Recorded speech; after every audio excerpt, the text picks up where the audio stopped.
uma passagem bíblica, trata-se do capítulo 3 do livro de Atos dos Apóstolos, começando pelo versículo 1. Pedro e João subiam ao templo para a oração da hora nona. Era levado um homem coxo de nascença, o qual punham diariamente à porta do templo chamada Formosa, para pedir esmola aos que entravam. Vendo ele a Pedro e João que iam entrar no templo, implorava que lhe dessem uma esmola. Pedro, fitando-o juntamente com João, disse: olha para nós. Ele os olhava atentamente, esperando receber alguma coisa. Pedro, porém, lhe disse: não possuo nem prata, nem ouro, mas o que tenho, isto te dou. Em nome de Jesus Cristo Nazareno, anda. E alguns escritos acrescenta: levanta-te e anda. E tomando-o pela mão direita, o levantou. Imediatamente os seus pés e artelhos se firmaram. De um salto se pôs em pé, passou a andar e entrou com eles no templo, saltando e louvando a Deus. Viu todo o povo a andar e a louvar a Deus, e reconheceram ser ele o mesmo que esmolava sentado à porta formosa do templo, e se encheram de admiração e assombro por isso que lhe acontecera.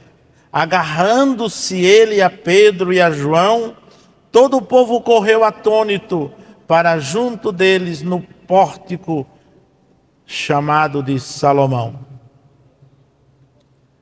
Meus queridos irmãos e caros colegas, filhos de Deus em comum que somos,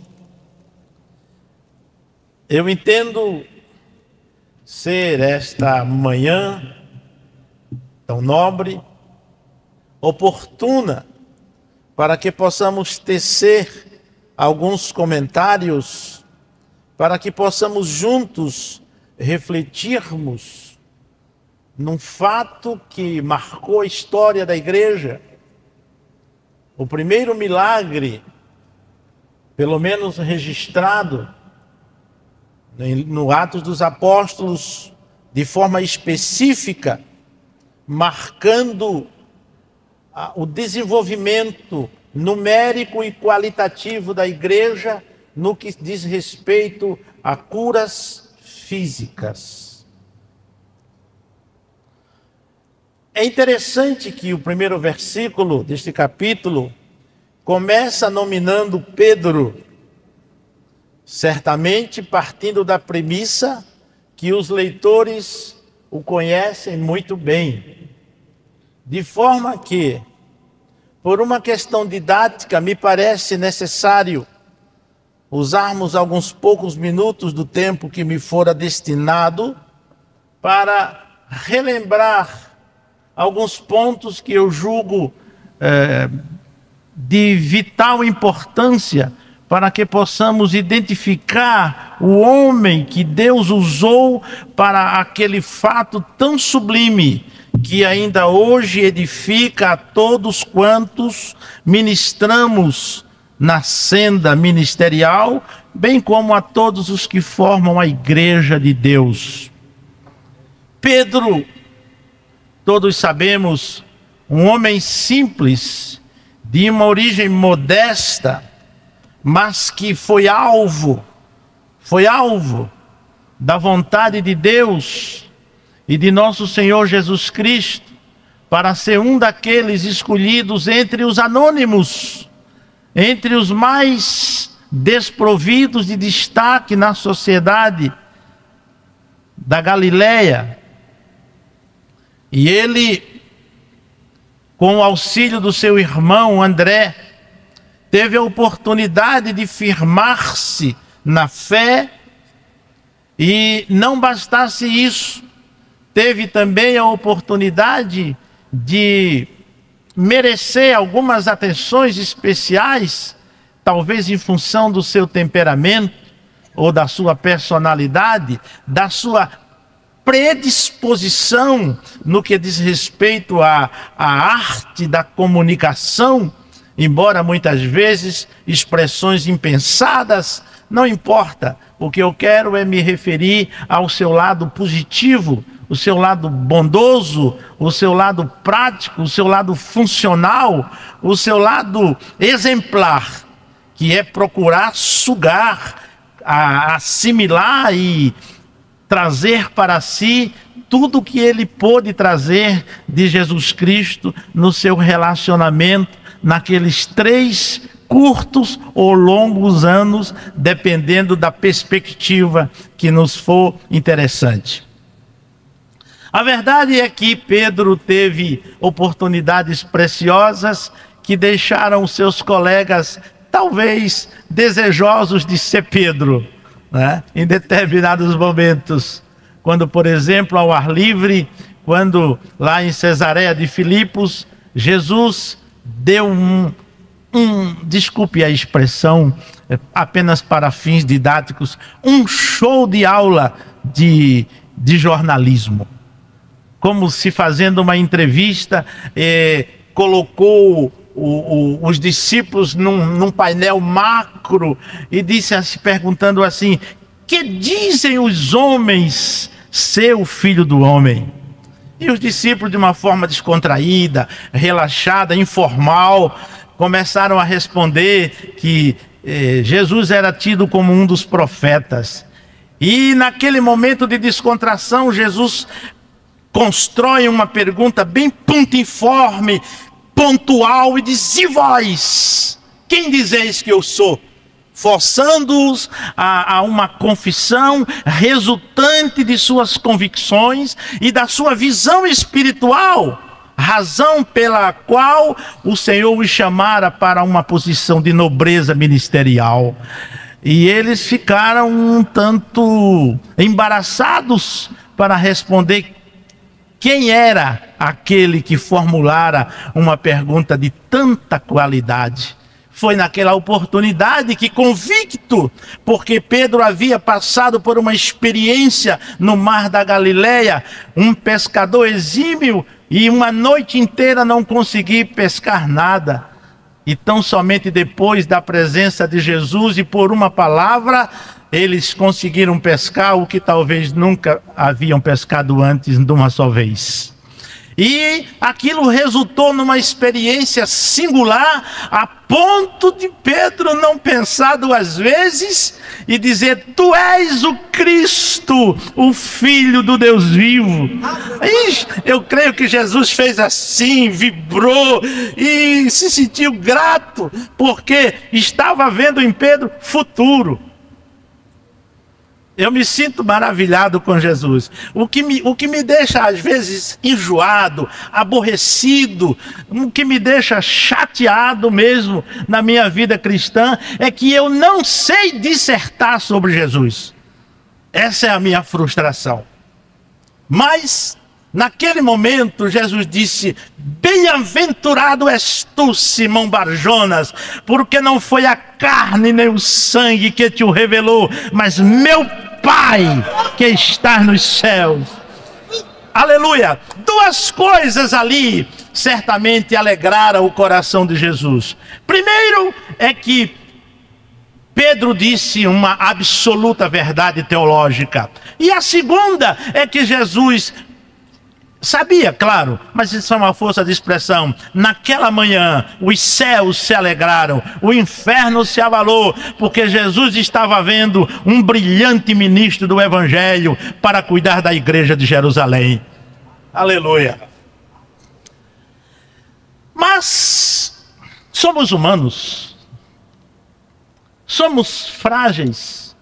Somos, na essência, fragilizados, não pelo fato de sermos obras das mãos divinas, mas porque somos humanos, porque somos finitos sob o ponto de vista genético. Estamos expostos a todas as intempéries espirituais, emocionais e físicas. Somos, na essência, frágeis. Se somos poderosos em Cristo Jesus. Aquela expressão paulina do capítulo 8, né? Em todas estas coisas, porém, versículo 37, somos mais do que vencedores. Observe que ele não para aí. Por meio daquele é que somos mais que vencedores. Mas na essência, somos frágeis. E em função disso, e sem perda de tempo, queria pontuar de forma rápida e concisa algumas circunstâncias que levaram Pedro a ser singular em meio aos 12, não é? Pedro foi o único que andou sobre o mar, e embora ele seja criticado pelo fato de que afundou. Pedro afundou. Pelo menos a Bíblia diz que ele quase afundou, não é? Ele não afundou porque ele estava no melhor lugar do mundo. Primeiro porque ele estava em obediência ao Criador, ao arquiteto e ao gerente funcional do universo, não é? De maneira que quando Pedro afundou, ele estava simplesmente no melhor lugar do universo, aos pés de nosso Senhor Jesus Cristo. Eu acho que o melhor lugar para se afundar era o lugar que Pedro estava, porque ele estava aos pés de Jesus, em obediência a um chamado. Pedro disse, vem. Jesus disse, vem. Ele foi. Ele foi. De maneira que eu queria ser tão fraco como Pedro foi, a ponto de andar sobre o mar. O único homem até hoje que andou como Jesus sobre o mar. Eu queria ser fraco como ele. Porém, queridos, existem coisas delicadas,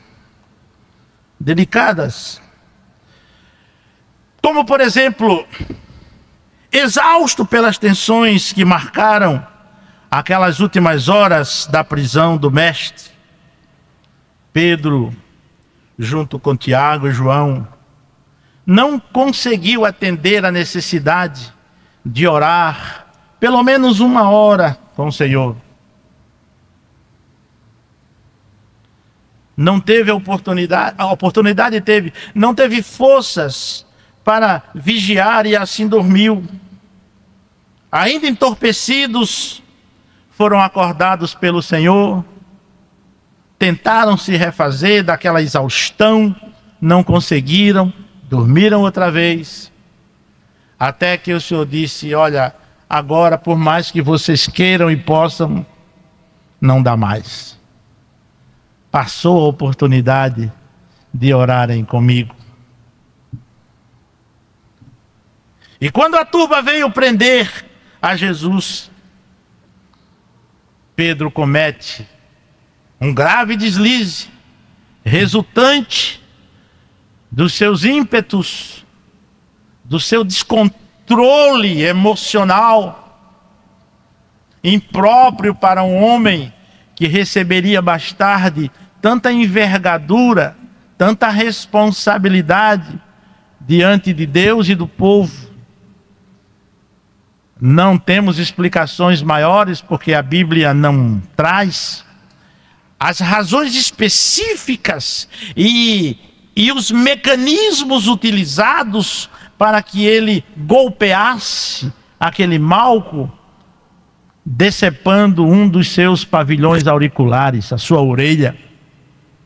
Mas o que acontece, o que nós vamos observar ali, que aquela atitude comprometeria seriamente a posição de Jesus e a dele. O que tornou-se necessário, ou que o que de fato fez com que Jesus ali resolvesse uma questão de forma singular. Jesus certamente baixou-se e pegou aquela orelha e fez uma asepsia e limpou e tal, e disse: mas Pedro, o que é isso? Pedro, você nos causa um problema grave num momento gravíssimo. Pedro, eu estou às portas de ser julgado. E isso pode sobrar para você também. Imagine nós dois presos. Eu por uma razão, você por outra. Mas Satanás está vivo e ativo. E ele tem as intenções de prejudicar um plano, um projeto divino. Que é isso, rapaz? Ah, Senhor, agora eu já fiz, não tem mais jeito. Para você não tem, mas para mim tem. Aí Pedro assiste Jesus fazer uma cirurgia plástica e coloca aquela peça anatômica na cabeça de Malco e consegue reparar aquele quadro sem deixar nenhum vestígio, porque uma mínima cicatriz seria uma testemunha material contra o projeto de Deus para a nossa salvação. De maneira que, por mais que os seus colegas quisessem acusar Pedro de uma atitude criminal ou criminosa, não havia provas materiais, porque ninguém provava que aquela orelha tinha sido reposta em sua cabeça. Imagine os irmãos Pedro preso ou também morto. Você, na linguagem deles, comparsa de um homem que veio trazer tribulações sociais, ou heresias, ou coisa que valha. Mas tudo isso aconteceu. Não bastasse Pedro entender que estava àquela altura, sendo alvo de um milagre da sua vida, porque o milagre da orelha de Pedro, de Malco, redundou também no milagre para Pedro, porque ele agora não era mais nenhum homem sujeito a julgamento. Achou pouco, foi negar Jesus na sala social de Caifás, onde estavam os seus amigos, os que comungavam com os ideais daquele homem. Lá estava Pedro, com outras intenções, é claro, mas de repente chega a negar o mestre. Um homem que daqui a 50 dias seria o pregador escalado pelo Espírito Santo para pregar na inauguração da igreja em Jerusalém, e estava nesse atropelo em Jerusalém. Mas eu louvo a Deus pelo Jesus que me salvou. Eu gosto muito de dizer nas minhas orações: ó Deus, Deus de Jacó e Deus de Pedro. Eu vou precisar dizer uma coisa para os irmãos aqui. Eu espero que eu não esteja ofendendo nenhum dos teólogos aqui presentes, mas eu sinto segurança em lhes dizer: quem mais conhece sobre Deus não são os teólogos, mas quem mais precisa dele. Quem mais conhece a Deus é quem mais precisa dele.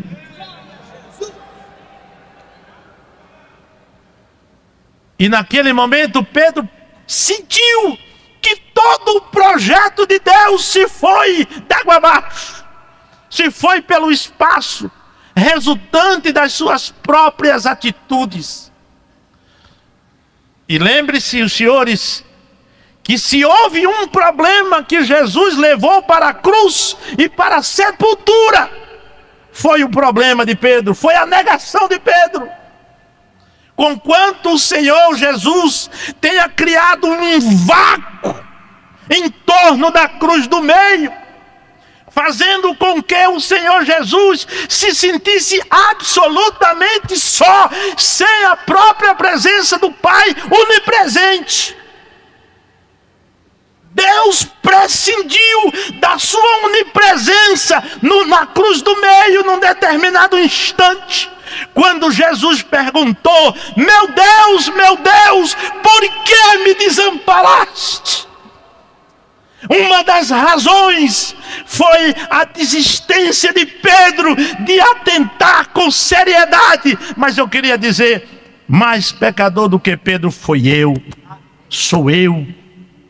Mas a verdade é que mesmo que Jesus tenha morrido por todos nós, ele levou para a sepultura o problema de Pedro. Tanto é verdade que quando Jesus ressurge e fala para o anjo que ali estava, dizendo assim para ele: olha, estão vindo aí 3 meninas, Maria Madalena, Maria mãe de Tiago e Salomé. Diga para elas que eu já não estou mais aqui, mas ressuscitei. E diga também para elas que falem com os meus discípulos, dizendo para eles que vão para a Galileia, porque lá nós teremos a primeira reunião ministerial pós-ressurreição. Lembrando que Pedro não pode faltar a esta reunião. Dá-lhe o fleire, nega-se. Foi naquela situação que Pedro, amarelo, macerado, desestruturado, desistente, abatido, frustrado, rendido, recebe a visita junto com os demais colegas daquelas 3 mulheres. E elas começam a dizer o que aconteceu e o que ouviu. E Pedro começa a cada vez mais se tornar um desistente e um frustrado. E de repente, elas olham para Pedro e dizem: Pedro, o Senhor mandou para você uma mensagem especial. Ele manda dizer que você precisa estar presente na reunião. Então as esperanças de Pedro reacenderam, renasceram. Aí então nós começamos a ver o quanto Deus é insistente, o quanto Deus é determinado quando elege alguém para uma tarefa específica. E eu queria nesta manhã poder lhes dizer: meu irmão, se você entende que Deus desistiu de você, eu estou aqui nesta manhã para profetizar para a sua vida: Deus não desistiu de você. Aleluia. Faltavam como que menos de 50 dias. Era algo da ordem de 47 a 45 dias para a inauguração da igreja de Jerusalém. O restante os irmãos já sabem o que se passou com Pedro. O interessante agora, queridos, é que o livro de Atos dos Apóstolos, junto com o evangelho que leva o seu nome, o nome do autor, constitui uma obra magna, uma obra em 2 volumes, que tem o propósito de mostrar na universalidade do reino de Deus. O seu evangelho é em muitos aspectos o mais diferenciado entre os outros sinóticos, junto com o livro de Atos. Lucas era pessoalmente muito bem equipado para esta tarefa, para compilar, redigir e deixar para a posteridade eclesial e tantos quantos se interessassem por tão valiosos fatos, os seus registros bíblicos.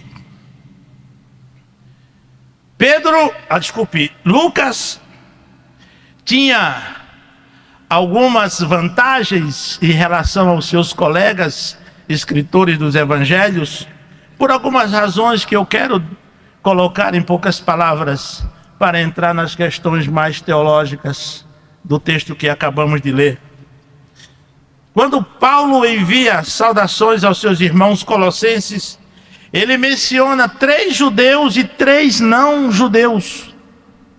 E entre esses 3 não judeus está o nome de Lucas, o médico amado. Isso no capítulo 4 de Colossenses 10 a 14, o que mostra que Pedro Era o único dos escritores do Novo Testamento gentil, não judeu. É interessante observar que ele sempre usa o Velho Testamento. Quando ele usa o Velho Testamento, usa na versão grega, o que faz dele um autêntico grego, o que faz dele um autêntico gentil, melhor dizendo. Observe, senhores, que tanto no início do livro de Atos, como no início do livro do seu evangelho, ele dedica os seus escritos a Teófilo.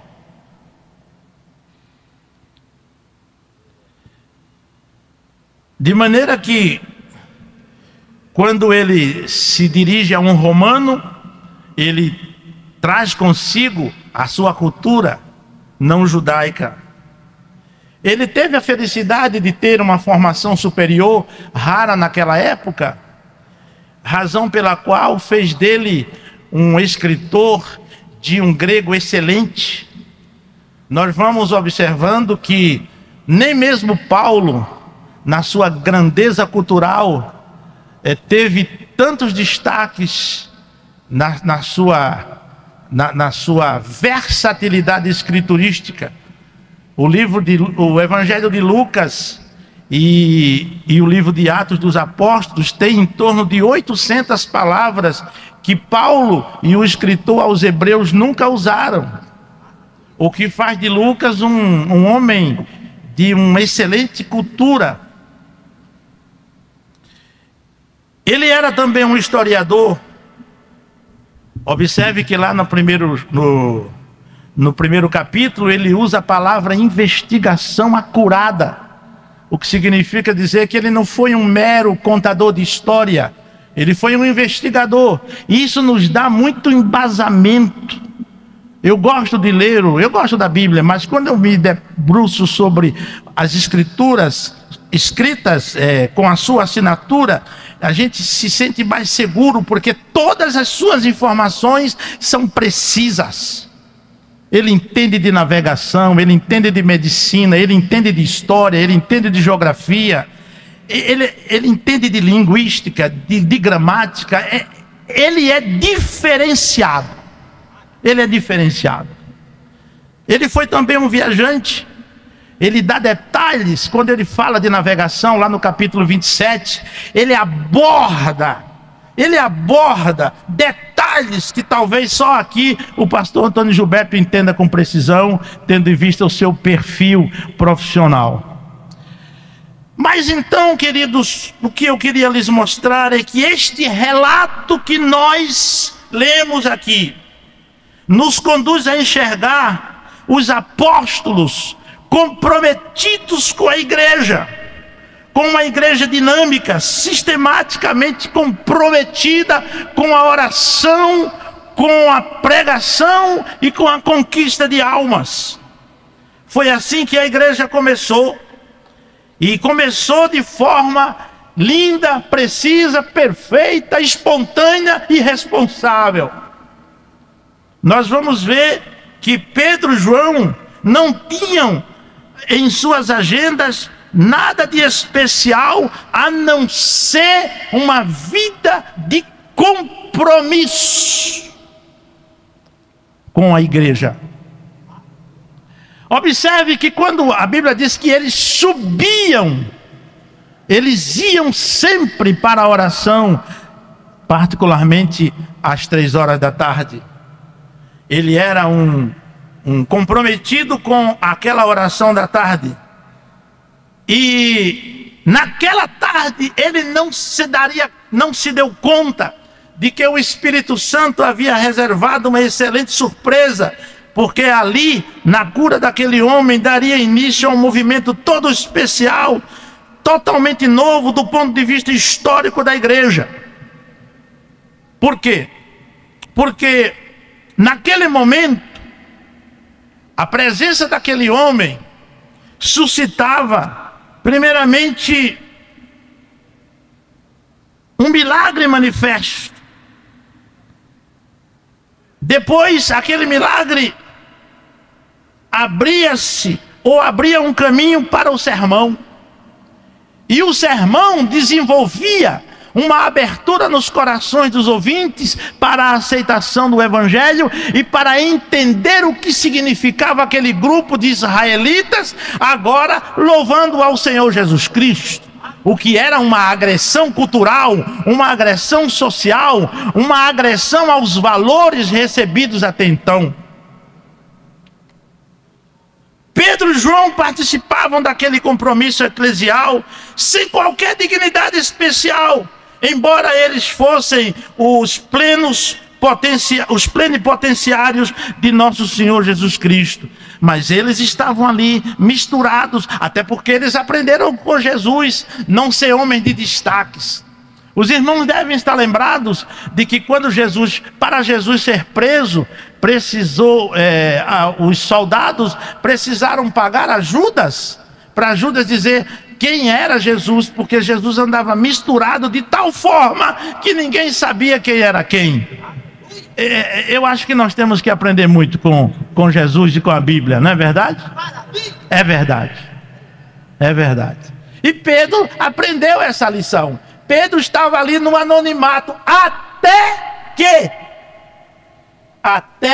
que o Espírito Santo o apresentasse à sociedade de Jerusalém. Muitas pessoas visitavam o templo naquela hora, de modo que um homem com deficiências físicas importantes era carregado e deixado na porta do templo chamada Formosa, na expectativa de conseguir algo que fosse suficiente para minimizar a sua dignidade social.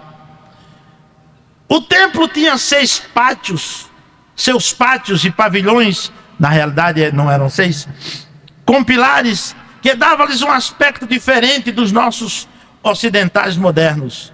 Admite-se que a Porta Formosa era a entrada que dava acesso ao átrio dos gentios, no qual qualquer judeu com pureza cultural tinha permissão para entrar. Não importa essas questões, senão que, uma vez que não havia nenhuma providência por parte do governo, o que podemos chamar, não havia previdência social para os pobres e para os deficientes físicos, algo que no passado eu coloquei quando trouxe uma palavra lá no AMB, me parece que no ano 2000, quando eu falei sobre o sistema apodrecido. Não é demais relembrar que Jesus encontrou Jerusalém falida. Não havia nenhuma infraestrutura social para garantir a dignidade dos desvalidos. E foi naquela circunstância e naquela situação que Pedro encontrou um paralítico, um paciente, um deficiente físico. Além disso, os judeus aglutinavam o ato de dar esmola às orações e jejuns, porque eles admitiam ser uma obra meritória. Assim, dar algo a alguém necessitado era uma espécie de aumento constitutivo ao culto. Não faz diferença.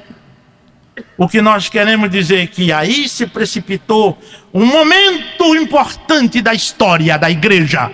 É que Pedro sobe para Jerusalém, para o templo. E ao chegar na Porta Formosa, encontra um moribundo, um anônimo, pedindo esmola.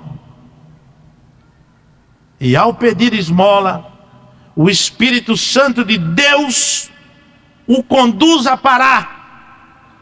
E quando ele para, o Espírito de Deus diz: não importa que você não tenha dinheiro, você tem algo mais. Se eu tenho, não está no bolso, está no teu ser. É. E Pedro volta-se para aquele mendigo e diz: olha para nós.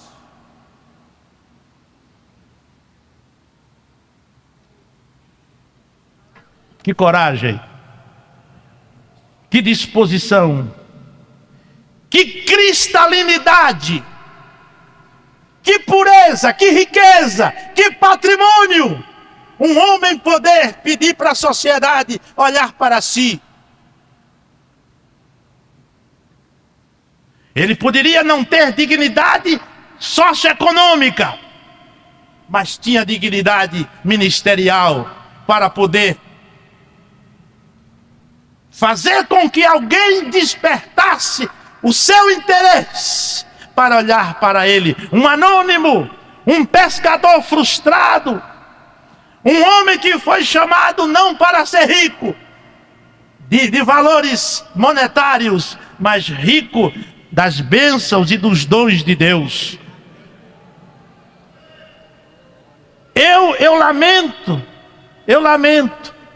lamento quando eu vejo homens que fazem de suas experiências um slogan, um comercial para dizer: oh, meus irmãos, eu deixei tudo para servir a Jesus, como se estivesse fazendo um favor para Jesus, como se não fosse digno ser um homem chamado por Jesus para ser um concessionário dos dons espirituais, para poder dizer a um homem moribundo: olha para nós.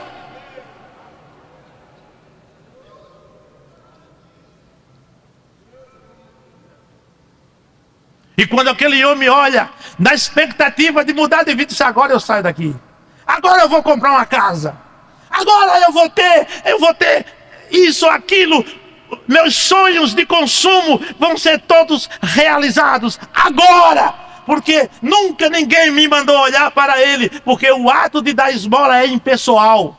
O ato de dar esmola, na sua maioria, é de fato impessoal e ostensivo, porque muitas vezes se abre a porta do carro e joga-se uma moeda, e às vezes se passa pela rua, joga lá no pires, no prato, no papel, na toalha, não sei do que.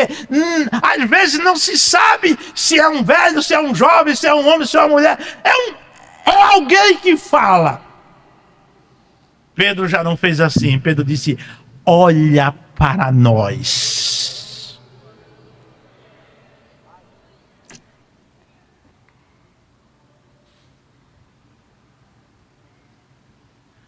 E ele os olhava atentamente, esperando receber alguma coisa.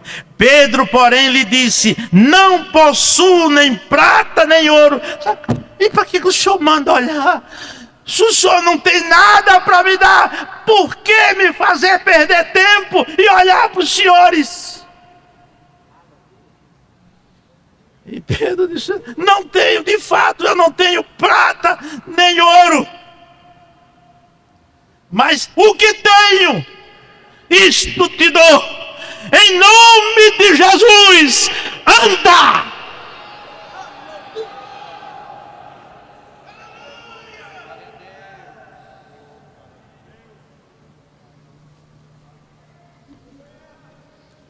No primeiro momento, Pedro estabelece um contato pessoal, rompendo com aquela cultura indigna do ato de dar esmola convencional.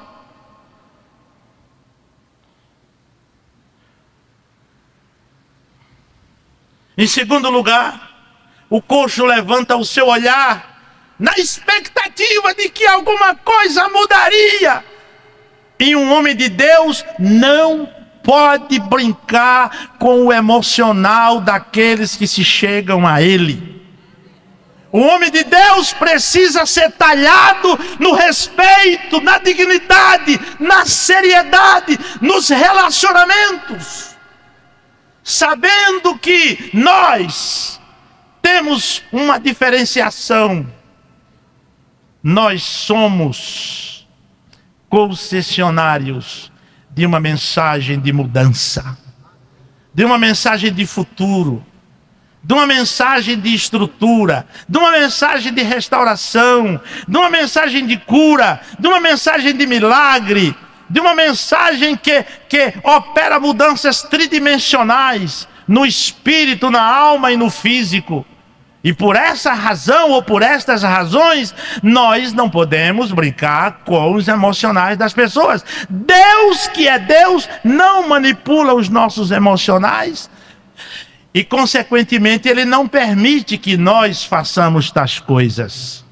Quando Pedro disse, olha para nós, Pedro sabia o que faria em seguida. Terceiro, quando ele diz, não possuo nem prata e ouro, é possível que Pedro se encontrasse com o caixa nas mesmas situações da maioria de nós, ministros do Evangelho. Eu estou falando da maioria porque tem as suas exceções, dignas e merecidas talvez. Contudo, rico dos dons de Deus, ferramentas necessárias para quem deseja realizar grandes feitos em nome do nosso Senhor Jesus Cristo. Foi o que ele disse. Em nome de Jesus Cristo, o Nazareno anda. Pela primeira vez, o nome de Jesus aparece no livro em sua acepção peculiar. E daí para frente, tudo gira em torno desse nome. Então foi Pedro que escancarou as portas para que o nome de Jesus fosse conhecido em meio aos judeus e depois entre os gentios. Quarto, a fé de Pedro fez com que ele tomasse o homem pela mão, para que por sua vez ele fosse contagiado para tomar a iniciativa de se levantar sobre os seus próprios pés.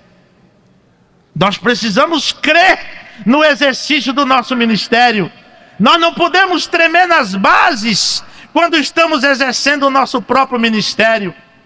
Eu me lembro de Gideão, quando Deus mandou ele descer para ver como que estavam lá os seus adversários, lá no seu arraial, e Deus viu que o rapaz não estava bem das pernas, e ele começou a... O Senhor está dizendo que eu tenho que ir lá? O Senhor disse, meu filho, você vai ter que ir lá mesmo. Aí Deus, por uma questão ética, de elegância, muito própria do Senhor, aí Deus disse assim, olha meu filho Gideão, se por acaso você teme descer sozinho, você chama Purá, que ele vai contigo e te dá uma força. Então, queridos, o que é que eu quero dizer com isso? Deus nos capacita para enfrentar desafios ministeriais, mas não se equivoquem, não se enganem, não se distraiam. Deus também nos dá infraestrutura para crermos nos milagres, porque se nós não crermos que somos instrumentos de Deus para a operação de maravilhas, deixemos o lugar para homens mais dispostos. Aleluia!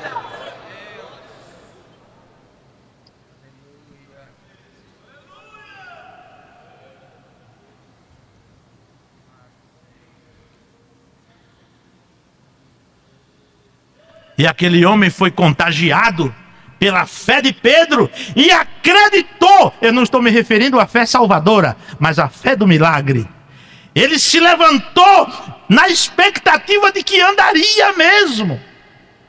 E para a surpresa dele e de todos, ele não só andou como saltou, como pulou. E agora todo mundo queria saber o que é isso, quem fez isso, por causa do que ou de quem isso aconteceu. E aí o nome de Jesus Cristo entrou em cena, para a sua honra, para a sua glória e para o seu louvor, meus irmãos.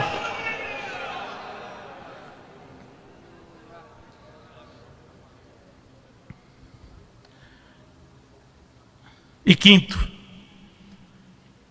se tivesse televisão, eu estou dizendo isso exatamente por uma questão exegética.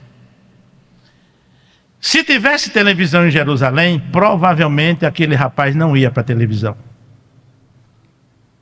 Ele iria direto para o templo mesmo, porque só ele sabia o que é andar pela primeira vez.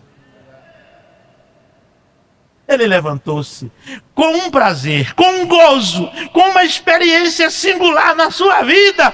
E ele, meu Deus, como o chão está longe de mim, o céu está mais perto. Que coisa, eu já consigo olhar para as pessoas no olho. E começou a pular e se abraçavam com Pedro e com João. Eu não sei quanto aquele homem chorava, mas a verdade é que para ele o melhor lugar do mundo agora era entrar no templo para louvar e engrandecer o nome de nosso Senhor Jesus Cristo, em nome de quem ele estava curado.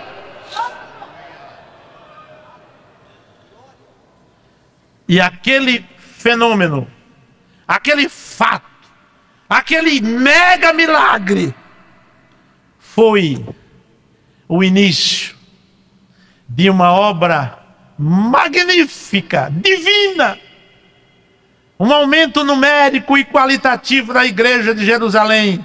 Não só de Jerusalém, porque Jerusalém era apenas uma congregação da igreja recém-inaugurada. Mas, queridos, traçando um paralelo, nestas celebrações, nestas comemorações, nestas festas, porque cada reunião aqui está sendo uma festa, eu queria tomar a liberdade para concluir. Eu disponho de quantos? 10 minutos? 5? Para traçar um paralelo, e quero fazê-lo com muito temor na presença de Deus e dos santos. Quando Pedro e João se depararam com o paralítico, no seu programa de rotina ministerial, a caminho do lugar da oração, eu queria lhes dizer, eles estavam a caminho do que mesmo? No caminho da oração. Vamos dizer juntos? Pedro e João estavam o quê? No caminho da oração. Dizer para aquele homem, em nome de Jesus Cristo, levanta e anda, para muitos é um risco. Os senhores concordam comigo? Concordam comigo? Para muitos é um risco. Diga comigo, para muitos é um risco. Mas eu queria lhes dizer, queridos, que no trajeto a que Pedro e João estavam acostumados, que era o caminho da oração, no caminho da oração esses riscos podem ser desprezados. No caminho da oração, estes riscos podem ser desprezados.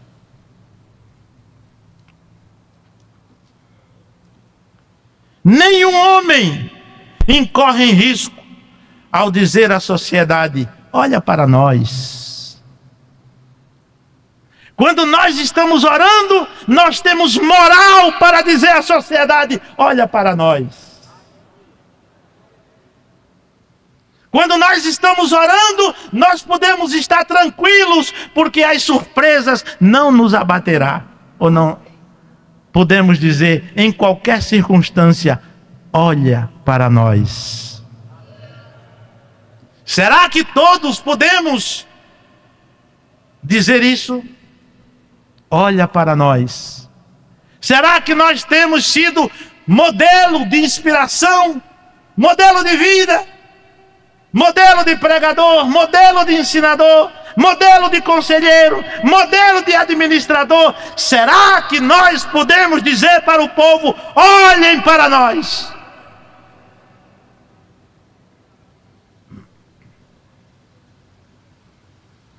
Segundo,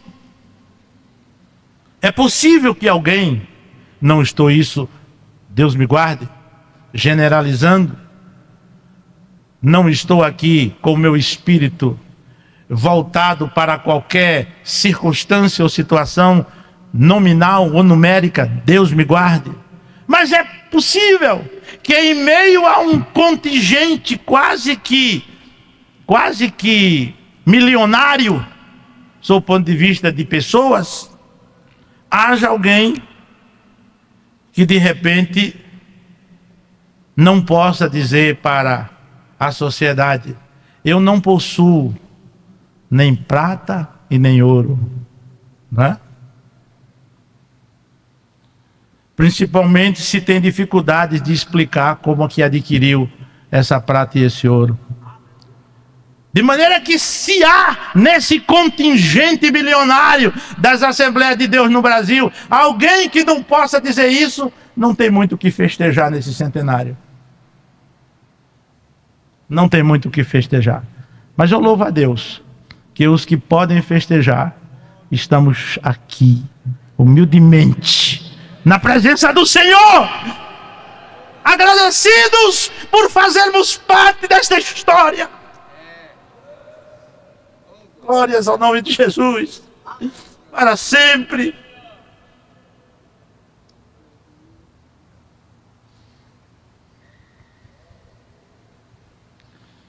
Quando,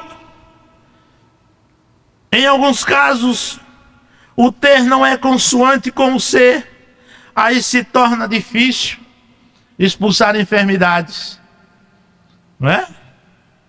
Fica difícil orar até para Jesus curar uma dor de cabeça temporária.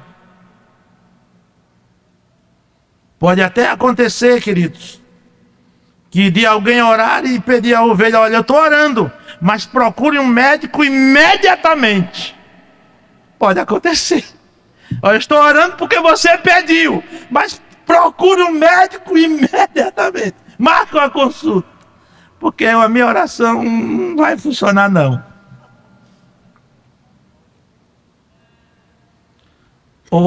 Ou até mesmo nem ore, ou peça para um auxiliar para orar, por falta de tempo, por falta de fé, ou por não ser sensível à necessidade daquela pessoa que lhe procura como homem de Deus. E nos próximos anos, talvez nas próximas décadas, haja ministros que não orem mais por falta de vida. Do jeito que as coisas estão caminhando, é provável que daqui a 10, 15, 20 anos já haja ministros que não orem mais por falta de vida.